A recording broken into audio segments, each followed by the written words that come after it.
নমস্কার বন্ধুরা, আমি সুমনা আর আমার এই ছোট্ট ছাদ বাগানে তোমাদের সবাইকে স্বাগত। দেখো বন্ধুরা, কত বড় একটা শাপলা ফুলের গাছ নিয়ে ছাদে চলে এসেছি। আর এই গাছটা কিন্তু একটা কাকিমা আমাকে এনে দিয়েছে। আর সেই কাকিমাটা কিন্তু রোজ হচ্ছে মাঠে গরুর জন্য ঘাস কাটতে যায়। কাকিমাকে বলেছিলাম যে কাকিমা, তুমি যদি শাপলা ফুল গাছ পাও তাহলে সেখান থেকে কিন্তু আমার জন্য একটা চারা নিয়ে আসবে। আর দেখো বন্ধুরা, কাকিমা হচ্ছে চারা নিয়ে আসেনি, আমার জন্য এত বড় আর লম্বা একটা গাছ নিয়ে চলে এসেছে। কত লম্বা আর কত বড় দেখো বন্ধুরা। আর এখন ভাবছি এত বড় গাছটাকে আমি হচ্ছে কোথায় বসাবো।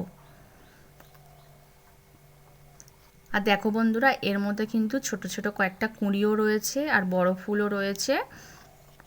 আর এই সাইডে দেখতে পাচ্ছি কয়েকটা ফল রয়েছে। আর ফলগুলো এর মধ্যে কিন্তু বীজ থাকে, বীজগুলো কিসে খেয়ে নিয়েছে দেখো। ভেতরটা কিন্তু পুরো ফাঁকা। আর পরের ভিডিওতে বন্ধুরা তোমাদের আমি হচ্ছে মাটি তৈরি ও প্রতিস্থাপনটা হচ্ছে দেখিয়ে দেবো। আজ এই পর্যন্ত।